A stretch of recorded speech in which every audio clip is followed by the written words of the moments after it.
I've done nothing wrong. A defiant response from Alderman Ed Burke after returning home following his first court appearance on a federal charge of attempted extortion. I believe that I'm not guilty of anything, and I'm trusting that when I have my day in court, that will be clear beyond a reasonable doubt. But this 37-page criminal complaint lays out some of the evidence the feds collected against Burke during their investigation, which included raids on his ward and city hall offices and tapping the alderman's cell phone. In the complaint does not make out extortion or an attempt to extort. We look forward to a prompt day in court to prove the innocence of Alderman Burke. We have no further comment. At the center of the case, a 2017 remodeling project at this Burger King at 40th and Pulaski in Burke's 14th Ward. The feds allege Burke offered the company help securing permits for the project in exchange for tax business for his private law firm.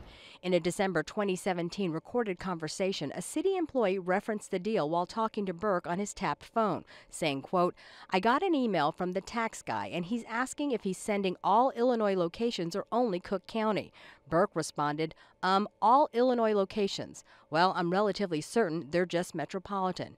But when the company didn't give the tax business to Burke's firm, the feds allege Burke used his political position and connections to delay and eventually halt the work on the project, costing the company major revenue.